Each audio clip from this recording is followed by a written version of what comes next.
आते हैं बेटा जी, सभी स्टूडेंट्स का बंसल मैथ्स क्लास में स्वागत है। हम लोग लास्ट पॉइंट की बात कर रहे थे, तो लास्ट पॉइंट में क्या था, बोर्ड पे लिखा हुआ लेक्चर है, सिस्टम ऑफ लीनियर इक्वेशन की बात हो रही थी। इसको समझने के लिए आपको हमारा पुराने वाला लेक्चर देखना पड़ेगा, तो प्लेलिस्ट में जाना पड़ेगा। इसमें सिस्टम ऑफ लीनियर इक्वेशन में बताया गया कि what is the meaning of the system of linear equation. Then collection of nature बताया गया, ax बराबर b से अगर कांस्टेंट वाला जो कॉलम वेक्टर है, आधा घंटे बाद कैपिटल B बराबर 0 है तो कौन होगा, होमोजीनियस, और कैपिटल B 0 नहीं होगा तो कैसा है, नॉन होमोजीनियस। ये मैंने लास्ट लेक्चर में समझाया, पुराना लेक्चर देख सकते हैं। अब हम बात करते हैं इनके नेचर की। तो ये लेक्चर किसके लिए काम कर रहा है, नेचर के लिए। अगर होमोजीनियस है तो सॉल्यूशन किस तरह का आएगा, और नॉन होमोजीनियस है तो सॉल्यूशन किस तरह का आएगा। तो कल कितने बजे आना है नूरी खातून, कितने बजे, लेकिन नहा के बैक क्या करोगे लेके, ऐसे आ जाना। तो अगर पढ़ाएंगे तो एक पेज पे लिखवा देंगे, ठीक है। प्रसाद वगैरह तो मिलेगा ही, अगर प्रसाद ले जाना ज्यादा तो बैग ले आना। तो आते हैं वापस। एक्चुअली में कल बसंत पंचमी है, तो 8:30 बजे राइट टाइम आप लोग रेडी होके नहा के, अगर पीले वस्त्र हो तो पीले वस्त्र पहनकर, ना हो तो जो भी वस्त्र हो सब चलेंगे, नो प्रॉब्लम। लेकिन प्लीज एक ही पर्सनली रिक्वेस्ट है, नहा कर, क्यों स्टूडेंट्स के लिए केवल एक ही पूजन बना हुआ है, सरस्वती माँ का पूजन, और वो साल में एक बार होता है। वहाँ हमको एक ही प्रार्थना करनी होती है कि हमको केवल बुद्धि और सद्बुद्धि दो, यही मांगना होता है। जब वो आपके पास आ जाएगी तो आप पूरे ब्रह्मांड को भी जीत सकते हैं अपनी बुद्धि से। इतना ज्ञान आपको बटोरना है। तो चलिए भाई वापस आते हैं अपने पॉइंट पर। तो हम बात कर रहे थे यहाँ पर अपने नेचर की। तो आज का लेक्चर है कि जो सिस्टम ऑफ लीनियर इक्वेशन है उसका नेचर क्या रहेगा, उसका नेचर क्या रहेगा देखते हैं।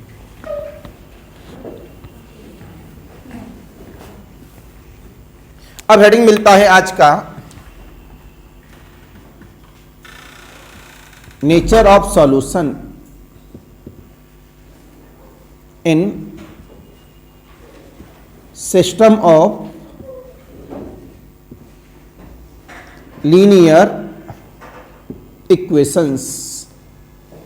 राइट, देखेंगे सभी बच्चे। दो सिस्टम हमने बताए थे, इस वजह से हमने रफ नहीं किया। एक का नाम होमोजीनियस, दूसरे का नाम नॉन होमोजीनियस। तो आपने बोला in homogeneous system of linear ax बराबर का capital B। It is clear. आपने जवाब दिया इसके नेचर पर। सॉल्यूशन किस तरह का है ये नेचर हमें बताना है। तो इसमें आता है पहला नाम यूनिक सॉल्यूशन। क्या नाम आता है, यूनिक सॉल्यूशन। दूसरा नाम आता है इनफाइनाइट सॉल्यूशन। कुछ लोग इसे कहते हैं इनफाइनाइटली मेनी सॉल्यूशन। बात एक ही है, कभी ये मतलब अलग ना समझना कि इनफाइनाइट का मतलब अलग है और इनफाइनाइट मेनी का मतलब अलग है, दोनों का मतलब एक ही है। और तीसरा नाम आता है नो सॉल्यूशन। क्या नाम आता है, नो सॉल्यूशन। बात क्लियर हो गई सभी की। अगर ये कॉन्सेप्ट आता है, क्या आता है, कॉन्सेप्ट। अगर सॉल्यूशन पूछा जाए डायरेक्ट तो वो तो चॉइस की मदद से भी हो जाता है। अगर उन्होंने बोला यूनिक है, इनफाइनाइट है या नो है, तो इसके लिए हमें क्या समझना पड़ेगा, rank.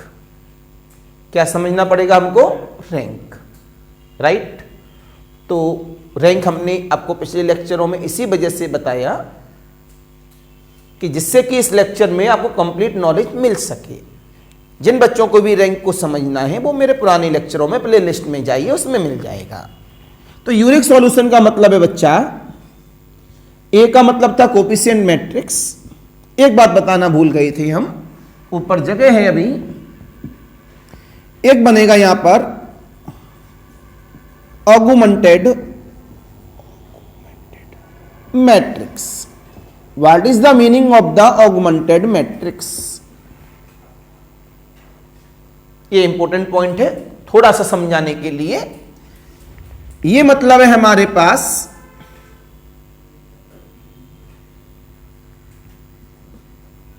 A combination of B is augmented matrix. Augmented matrix, जो कैपिटल ए वाला है वो और जो बी वाला है वो, उनको कंबाइन कर दें तो क्या बन जाता है वो ऑगुमेंटेड मैट्रिक्स। उसे यहां बना देते हैं, जगह है इतनी हमारे पास, A11 A12 A1n B1 A21 A22 A2n B2 and so on the AM1 AM2 AMN BM, right. तो this is the meaning of augmented matrix. इसका केवल और केवल कब इस्तेमाल करेंगे? जब चॉइस में नो सॉल्यूशन, यूनिक सॉल्यूशन या इनफाइनाइट सॉल्यूशन की बात करेगा। अगर इसकी बात नहीं कर रहा है तो हमारे पास शॉर्ट ट्रिक अलग से है। तो हमने जवाब दिया आप सबको। कब होगा ये? जब रैंक ऑफ, बेहतर देखना सारे बच्चे, ए ऑगमेंटेड बी किसके बराबर हो? रैंक ऑफ ए के बराबर हो। एक टेबल बना दूं मैं, उससे ज्यादा अच्छा रहेगा, बार बार लिखना नहीं पड़ेगा हमको। ये तो 3 तरह के सॉल्यूशन बता दिए। अब आते हैं टेबल पर। कैसा है? होमोजीनियस, सॉरी ये नॉन होमोजीनियस की बात कर रहे हैं यहां पर, क्यों बी को हमने 0 नहीं लिखा है। ओके, तो यहां पर बी की वैल्यू कैसी है? 0 नहीं है, क्योंकि हमने किसकी बात की है? नॉन होमोजीनियस की। तो सबसे पहले हमने इसमें बताया rank of A augmented B निकाली गई। अगर ये रैंक ऑफ ए के बराबर है तो सॉल्यूशन निकलेगा। सॉल्यूशन निकलने को इंग्लिश में कहते हैं कंसिस्टेंट सॉल्यूशन। कैसा? तो ये कंसिस्टेंट है।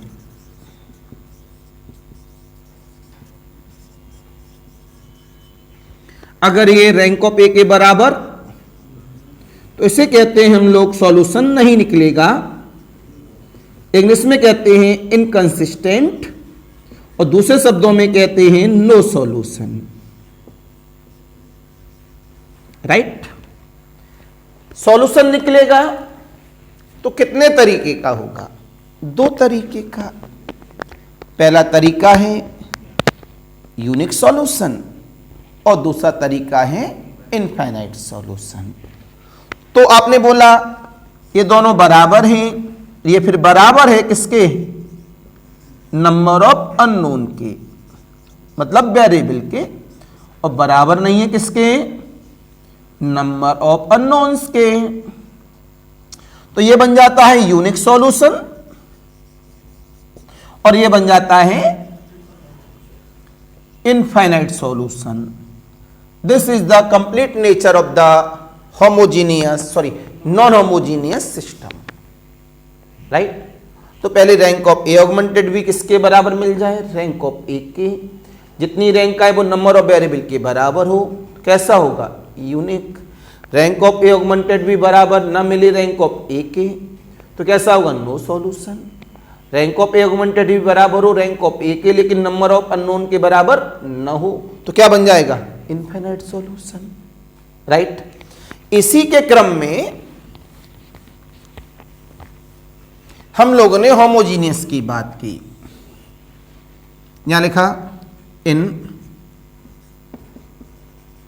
होमोजीनियस सिस्टम ऑफ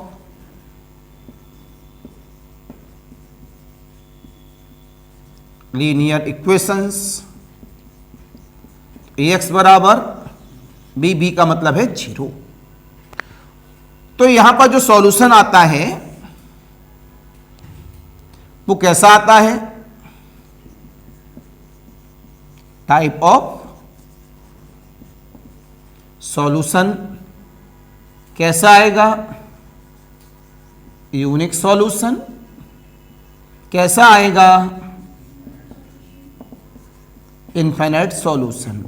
यहां पे नो सॉल्यूशन नहीं होता है। कोई भी क्रॉस करता है क्या होमोजीनियस सिस्टम में नो सॉल्यूशन हो सकता है? क्या जवाब होना चाहिए? नहीं हो सकता। क्या कहा? होमोजीनियस सिस्टम में क्या नो सॉल्यूशन हो सकता है? अब मन में आना चाहिए, अगर आप वास्तव में सीखना चाहते हैं क्यों नहीं हो सकता। तो यहां पे वापस आते हैं, जब rank of A augmented B rank of A के बराबर नहीं है तभी तो नो सॉल्यूशन है। यहां जो बी है वो 0 के बराबर नहीं है। जब बी 0 के बराबर हो गया तो रैंक ऑफ ए ऑगमेंटेड 0 का मतलब रैंक ऑफ ए तो है ही। बोलो भैया, भाई जब बी 0 हो गया तो मैट्रिक्स अलग थोड़ी ना थी। तो रैंक ऑफ ए ऑगमेंटेड 0 वाली मैट्रिक्स रैंक ऑफ ए के ही बराबर है हमेशा। इस वजह से नो सॉल्यूशन की बात नहीं की जा सकती। ये जब मैं खुद नहीं बताता हूं तो आपके मन के अंदर एक जिज्ञासा आनी चाहिए कि व्हाट इज द रीजन कि होमोजीनियस सिस्टम में नो सॉल्यूशन क्यों नहीं होता। और जब ये रीजन अपने मन से ढूंढते हो तो जब आप ज्यादा अच्छा समझते हो। और ये क्लियर फैक्ट है कि हमारे द्वारा बता दिए गई सारी बातें वहां आप लोग कमजोर होते हैं। क्यों? हमने बता दी, आपने पढ़ ली, आपने रट ली, लेकिन जब आप उससे सीखना चाहते हैं तो वहां आप सबसे मजबूत होते हैं। क्यों? आपके मन ने उस पर एनालिसिस की, इस वजह से आप मजबूत हैं। तो इन टॉपिकों को घर जाके थोड़ा एनालिसिस किया करो जिससे आप मजबूत हो जाएं। तो जब दो बातें यहां से हो गई तो आ जाते हैं भैया। तो यहां रैंक ऑफ ए ऑगमेंटेड 0 का मतलब अपने आप रैंक ऑफ ए होता है। इस वजह से ये हमेशा कैसा होता है? कंसिस्टेंट। कैसा होता है? इनकंसिस्टेंट नहीं मिलेगा। अगर ये नंबर ऑफ वेरिएबल के बराबर है तो कैसा होगा? ये यूनिक, राइट। अगर ये नंबर ऑफ वेरिएबल के बराबर नहीं है तो कैसा होगा?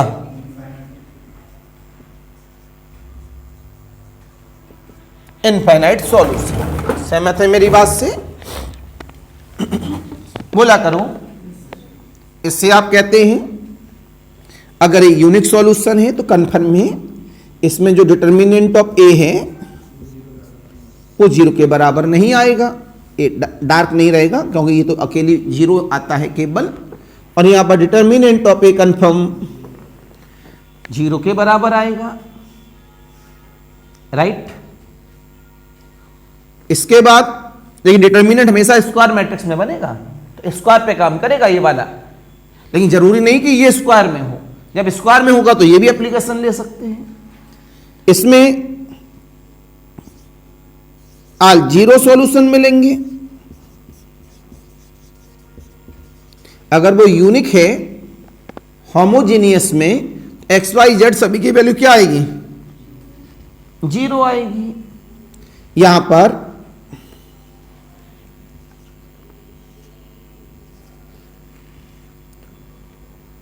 नॉन जीरो सॉल्यूशन कोई ना कोई ऐसा होगा जो 0 के बराबर नहीं होगा सॉल्यूशन में। इन सभी सॉल्यूशन को कहते हैं एलआई सॉल्यूशन।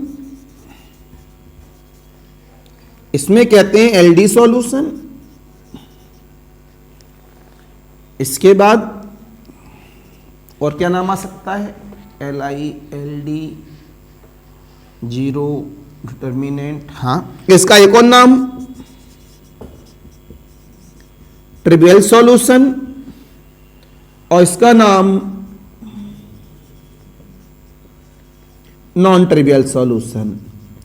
चाहे आपके निमसेट का प्रॉब्लम हो, चाहे CUT-PG का प्रॉब्लम हो, चाहे BSc का हो, चाहे MSc का हो, नेट JRF का हो, IIT JEM का हो, LT ग्रेड का हो, KBS का हो, किसी का भी हो, IAS मेंस का हो, पूरी थ्योरी बोर्ड पर लिखी हुई है इसकी प्रॉब्लम को सॉल्व करने के लिए। कंप्लीट थ्योरी लिखाया हूँ। तो ये सारा नेचर मैंने आपके सामने डिफाइन किया है कि what is the meaning of the non homogeneous, what is the meaning of the homogeneous. इसमें दो तरह के सॉल्यूशन, तीन तरह के, यूनिक, इनफाइनाइट, नो। इसमें दो तरह के, केवल यूनिक एंड इनफाइनाइट। यहाँ पर कैसे आएगा वो लिखा है, यहाँ भी कैसे आए वो लिखा है। यूनिक सॉल्यूशन का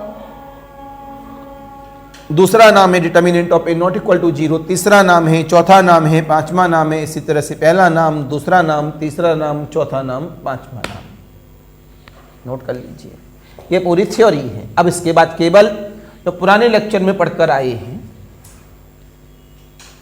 उसे बस अप्लाई कर दो, काम बन जाता है।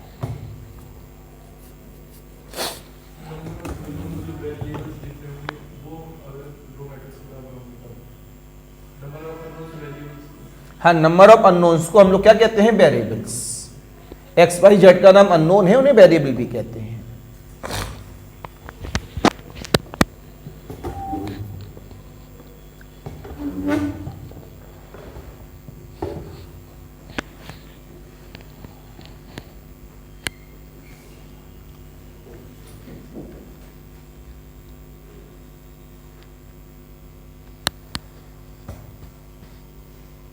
अब आपके यहाँ कोई भी प्रॉब्लम आ जाए, उसमें ऐसी ताकत नहीं है इन सब्जेक्टिव एंड ऑब्जेक्टिव कि आपके लेक्चर को रोक दे। इतनी गारंटी मैं ले सकता हूँ। चाहे आप सब्जेक्टिव के लिए पढ़ रहे हो या ऑब्जेक्टिव के लिए, आपको इस थ्योरी का अगर नॉलेज है तो कोई रोक नहीं पाएगा।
बेटा नोट हो गया सभी का?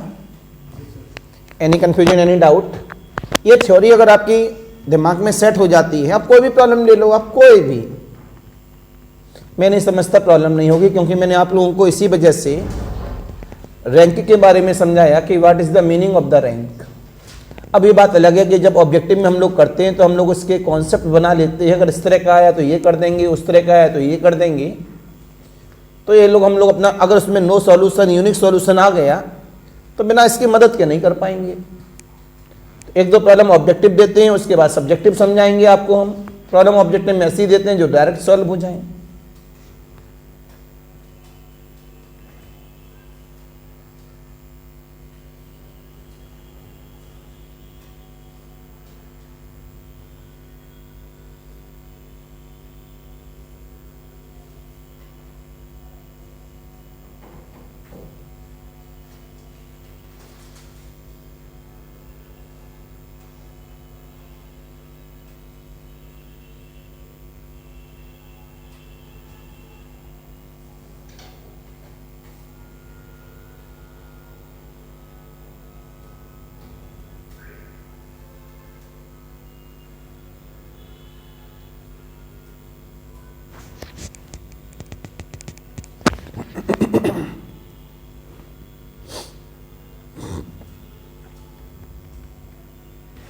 आइए वापस,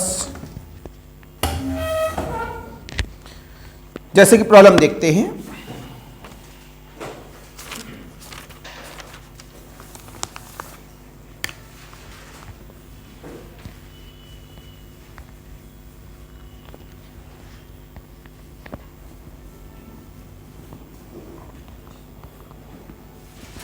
सेपुलर लेक्चर अपलोड हो गए नहीं हुए? अभी हो गए ना? एक बार तो सारे लेक्चर गायब हो गए, 40 लेक्चर के आसपास। सुबह सुबह दिमाग विस्फोट, वैसे दर्द था तो खड़ा नहीं हुआ जा रहा था, हम चेयर पे बैठे, मैं लाओ काम कर लेते हैं, और उसमें से फोल्डर गायब। अब जितना हमको आता था सिस्टम में, रिसाइकिल बिन, ताम झाम, सब जगह सर्चिंग, कहीं नहीं यार, बाकी सब लेक्चर दिख रहे हैं जो डिलीट किए हैं। अगर ये गलती से डिलीट तो मेरे से हुआ नहीं होगा, कि मैं जब सिस्टम को चलाता हूँ तो मैं बड़ा ढंग से चलाता हूँ, कुछ भी अपने आप डिलीट ना हो जाए। मैं गया कहाँ, पूरा सर्च कर डाला, सुमित को रिंग किया, वो सर ऐसे ऐसे दिखने में सब चेक कर लिया। जी भैया, नमस्कार भैया।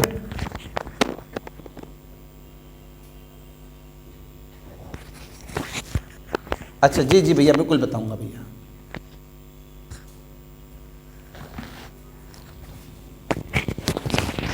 आप सुमित भी हार मान गया, एक बंदे को और बुलाया, वो भी हार मान गया। दिमाग फ्यूज बिल्कुल। इस चक्कर में सुबह सुबह बिटिया के 2 गाल पे भी पड़ गए, क्योंकि गुस्सा आ रही थी बहुत तेज, वो कुछ कहने लगी, मैं तेरे को दिख रहा, मैं टेंशन में बैठा हूँ, अपनी समस्या लेके आ गई, गुस्सा आ गई।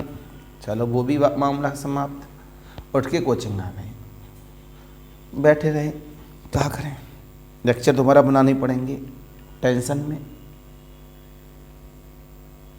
क्यों, पुराने लेक्चर से काम चलेगा नहीं, क्योंकि वो क्या पढ़ाया उसमें क्या नहीं बताया, kit kit kit kit kit करता रहा। गलती से मेरा हाथ क्विक एक्सिस पे चला गया, उसमें तो मेरे को उम्मीद नहीं थी उसमें होना चाहिए, उसमें गया और उसने करंट लेक्चर दिखा दिए। मैं चलो 4 घंटे टेंशन में रहा, लेकिन मिल गई। और कैसे उसमें गया समझ में ही नहीं आया सेंस। फिर सारे लेक्चर मैंने कल पूरे सभी जगह के लेक्चर अपलोड मारे दिए, दनादन दिए दनादन। मैं इनको पहले डेली का डेली अपलोड करूं, गायब हो जाते, 1 दिन का रिकॉर्ड हो जाएगा। 15 दिन का रिकॉर्ड करना बड़ा मुश्किल है। प्रॉब्लम नंबर 1 अभी तक हमने ये नहीं समझ पाए क्योंकि एक्सिस में गया कैसे। The system of equations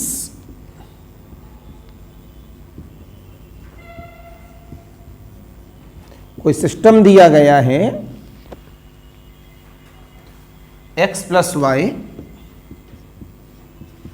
is equal to 2, 4x plus 3y is equal to 7, x minus का 2y equal to 1 is A B C D. X equal of the 1, y equal to 1, x equal of the 1, y equal of the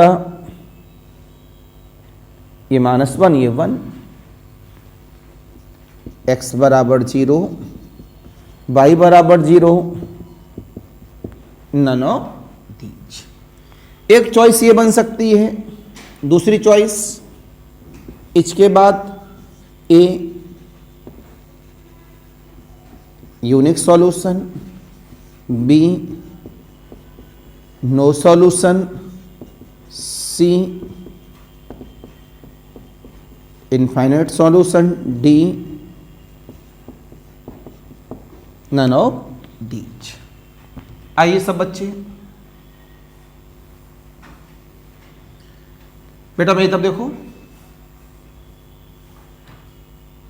सामने ये मिला, रख के देखो, x बराबर 1, 1 + 1 2, गलती से टेक न कर देना, सारे चेक होते हैं। 4 + 3 7, बट 1 - 2 1 के बराबर, ए चॉइस गलत। -1 + 1 0 गलत, 0 0 0 गलत, answer is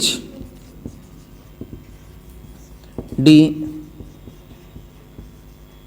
according to DOC, depend on choice, right. एक बात जरूर लिख लेंगे, कहीं आप लोग सब बच्चे इन होमोजेनियस रिमार्क में सिस्टम ऑफ लीनियर इक्वेशन में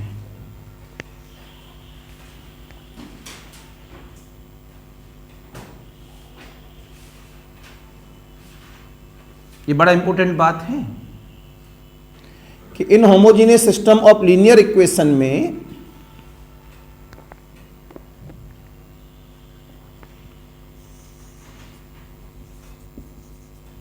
यदि चॉइस में x बराबर 0, y बराबर 0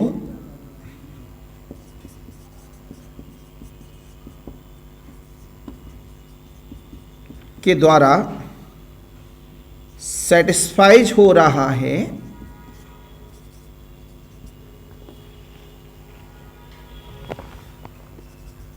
और नन ऑफ दीज है, तब हम इसको टिक नहीं करेंगे। यदि नन ऑफ दीज नहीं हैं तो हम नन ऑफ दीज नहीं है और कोई दूसरी चॉइस इक्वेशन को सेटिस्फाइज नहीं करती है, तभी x बराबर 0, y बराबर 0, z है तो z बराबर 0 वाली चॉइस सही होगी। क्या कहा मैंने?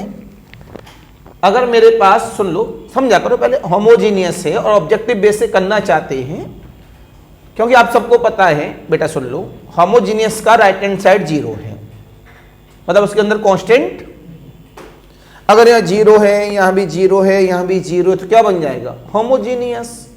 तो 0 0 0 0 0 0 0 0 0, तो होमोजीनियस तो 0 0 पे हमेशा सेटिस्फाई है, हमेशा सेटिस्फाई है। अगर नन ऑफ दीज है तो मैंने क्या लिखा, तब हम इस चॉइस को टिक नहीं कर सकते। अगर नन ऑफ दीज नहीं है और कोई दूसरी चॉइस सेटिस्फाई नहीं है, तभी x बराबर 0 y बराबर 0 वाली चॉइस टिक होगी, ये ध्यान रखिएगा। ओके, अब ये तो डिपेंडेंट चॉइस हो गया। अब इसको देखो, इसको अब डायरेक्ट नहीं बता सकते,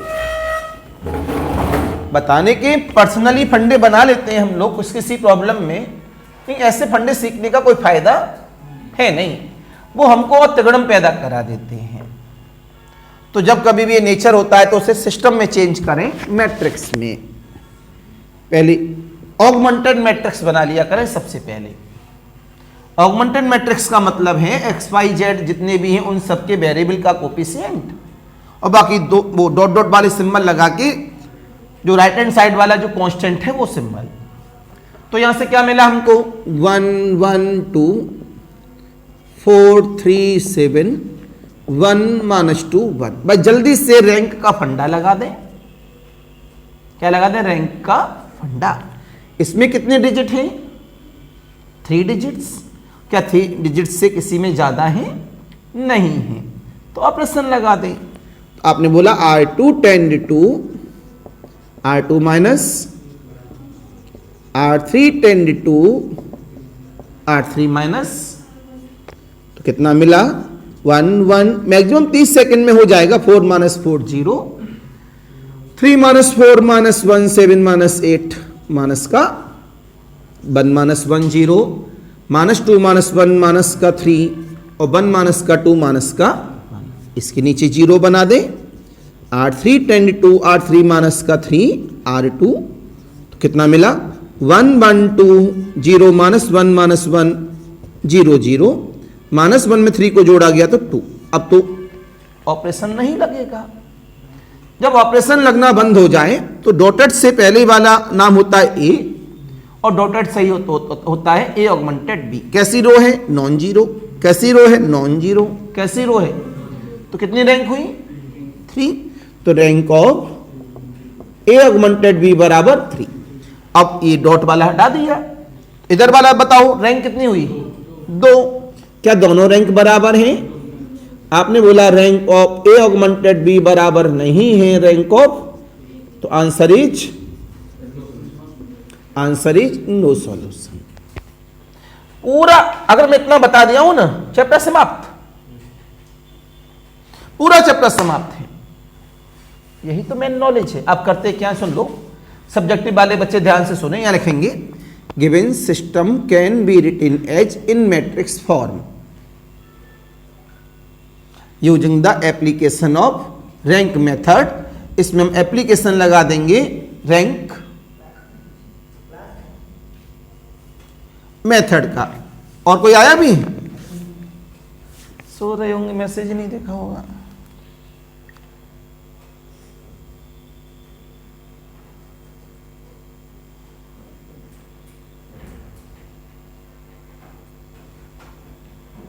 अभी 10 मिनट के बाद लेंगे, ठीक है? 10 मिनट। तो क्या जवाब मिला यहां से? R3 माइनस का ये मैंने ऑपरेशन लगाई, ऑपरेशन लगा के दिखा दिया कि rank of A augmented B बराबर नहीं है रैंक ऑफ ए के। इस वजह से इसका नाम क्या हुआ? No solution. समझे या नहीं समझे? बोलो। नोट करो।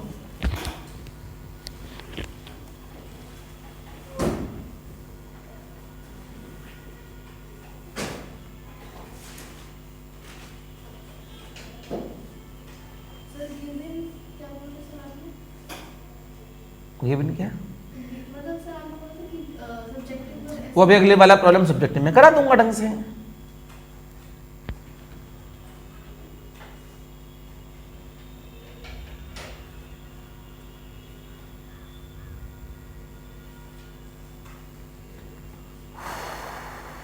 अब इसके आगे आने वाले टॉपिक का नाम है maxima and minima in the one variable.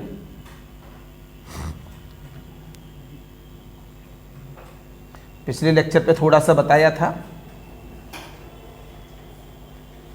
दर्द हो रहा था ज्यादा तेज तो निकल लिए थे हम। कोई नस ही हो गई थी बेटा।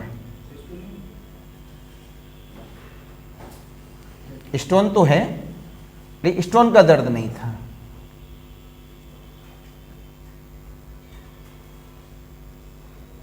ओके, तो इस टॉपिक की मुलाकात की जाएगी कल आगे। तो लगातार लेक्चर जानने के लिए लाइक्स एंड सब्सक्राइब वगैरह करते रहें भैया, कमेंट वगैरह करते रहें। ऑनलाइन वालों के लिए नमस्कार, बाय बाय।